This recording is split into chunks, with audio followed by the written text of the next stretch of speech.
गजा पर इसराइली जारियत और फ़लस्तीनियों की नस्ल कुशी को आज 1 महीना पूरा हो गया है, लेकिन इसराइल अब भी सीज़ फायर के हर मुतालबे को मुस्तरद कर रहा है। अब तक इसराइली फोर्सेज ने बच्चों और ख़वातीन समेत 10,000 से ज़ायद अफराद को शहीद कर दिया है और कई हज़ार लोगों को ज़ख्मी कर दिया है और अब अस्पतालों के बाद कब्रिस्तान भी भरने लगे हैं। इस वक्त भी गजा के अंदर इसराइली फोर्सेज कार्रवाइयाँ कर रही हैं और दावा कर रही हैं कि उसने गजा को पूरी तरह से घेर कर इसे 2 हिस्सों में तकसीम कर दिया है और लोगों को शुमाल से जनूब की जानिब जाने का कहा जा रहा है। इसराइली फोर्सेज का यह भी दावा है कि ज़मीनी कार्रवाइयों के दौरान उसने गजा में हमास के मजबूत गढ़ पर कब्जा कर लिया है, जहाँ पर ट्रेनिंग ग्राउंड्स, चेक पोस्ट और सुरंगें मौजूद हैं। साथ ही गुज़िश्ता 24 घंटों में 450 अहदाफ को निशाना बनाया गया है। ज़मीनी कार्रवाइयों के दौरान इसराइल के अपने 30 फौजी भी हलाक हो गए हैं।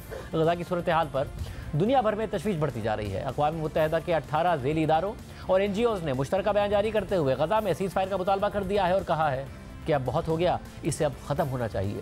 आज जनूबी अफ्रीका ने भी इसराइल से अपना सफ़ीर वापस बुला लिया है। खुद अमरीका पर जंग बंदी के लिए अमरीका के अंदर और बाहर से दबाव बढ़ता जा रहा है, लेकिन बज़ाहिर इसराइल अमरीका की भी बात सुनने को तैयार नहीं है और वाज़ेह कर चुका है कि आर्जी सीज़ फायर भी उसी सूरत में होगा कि जब हमास तमाम यरग़मालियों को रिहा कर देगा। इसी सूरत हाल में अमरीकी आला हुकाम मुसलसल इसराइल का दौरा कर रहे हैं और वाइट हाउस का पैगाम पहुँचा रहे हैं। अमरीकी वज़ीर ख़ारिजा एंटनी ब्लिंकन इस 1 महीने में 3 दफ़ा इसराइल का दौरा कर चुके हैं। वज़ीर दिफा लॉयड ऑस्टिन भी इसराइल का दौरा कर चुके हैं और अब CIA के सरबराह इसराइल के दौरे पर हैं। लेकिन एंटनी ब्लिंकन सबसे ज़्यादा मुतहर्रिक हैं। जुम्मे को इसराइल का दौरा मुकम्मल करने के बाद उन्होंने उर्दन का दौरा किया और वहाँ गजा से मुताल्लिक़ कॉन्फ्रेंस में शरीक हुए, जिसमें उर्दन, मिस्र, सऊदी अरब, कतर, मुत्तहिदा अरब अमारात और फ़लस्तीन के नुमाइंदे शरीक थे।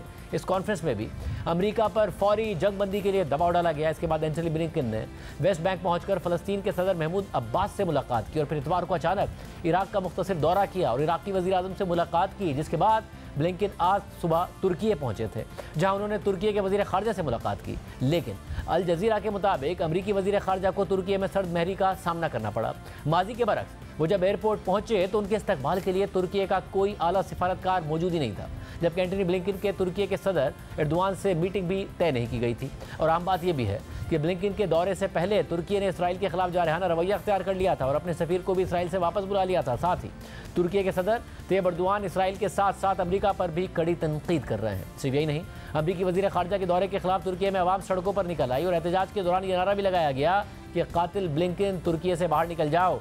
तहम इन मुजाहरों के दौरान तुर्की और अमरीकी वज़ीर ख़ारिजा की मुलाकात मुकम्मल हो गई, जिसके बाद अल जज़ीरा की खबर में लिखा है कि अमरीकी वज़ीर ख़ारिजा ने तुर्की को इस बात पर कायल करने की कोशिश की कि वो हमास पर दबाव बढ़ाए और यरग़मालियों को रिहा करने का कहे, लेकिन तुर्की का इस हवाले से वाज़ेह मौक़िफ़ था। तुर्की के ऑफिशियल्स ने अमरीकी वज़ीर ख़ारिजा से कहा कि कैदियों की रिहाई दोनों तरफ से होनी चाहिए, यानी हमास यरग़मालियों को रिहा करेगी तो इसराइल फ़लस्तीनी कैदियों को रिहा करेगा। अल जज़ीरा के मुताबिक इस मुलाकात में तुर्की ने गैर मशरूत जंगबंदी पर भी जोर दिया, लेकिन ब्लिंकन ने सीज़ फायर का लफ्ज़ भी इस्तेमाल नहीं किया, बल्कि इंसानी बुनियादों पर जंग में वक्फे की बात करते रहे, जिस पर तुर्की ने जवाब दिया कि सिर्फ जंग में वक्फा काफ़ी नहीं है। एक तरफ अमरीका मुतहर्रिक है तो दूसरी तरफ ईरान भी मुतहर्रिक है।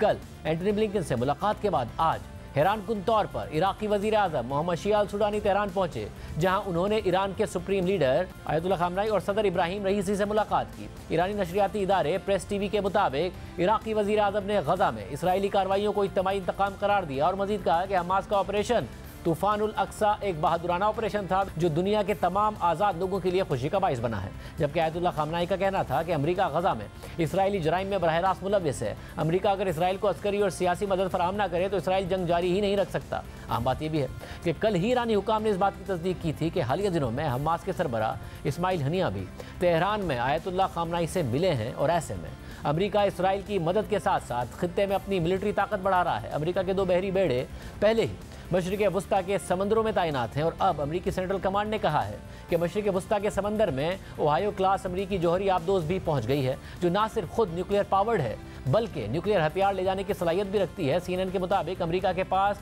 ऐसी 4 आबदोज़ हैं, जिनमें से हर एक 154 क्रूज़ मिसाइल ले जाने की सलाहियत रखती है और साथ ही 1000 पाउंड तक हाई एक्सप्लोजिव हथियार भी ले जा सकती है। वाज़ेह है कि अमरीका खित्ते में किसी भी मुमकिन सूरत हाल से निपटने की तैयारी कर रहा है और अपनी ताकत बढ़ा रहा है और दूसरी तरफ इसराइल अपनी जारियत मज़ीद तेज़ कर रहा है। सिर्फ कल रात को इसराइली फोर्सेज ने 200 फ़लस्तीनियों को शहीद कर दिया और अहम बात यह है कि एक तरफ इसराइल शुमाली गजा के शहरियों से कहता है कि वो जनूबी गजा की तरफ जाएं, लेकिन साथ ही इसी हिदायत पर अमल करके शुमाली गजा छोड़ने वाले काफिलों पर फिर हमले कर देता है और जनूबी गजा पर भी मुसलसल बमबारी कर रहा है, यानी गजा का कोई भी इलाका महफूज नहीं है और गजा में शहदा की तदफीन अब सबसे मुश्किल इम्तिहान बन गई है।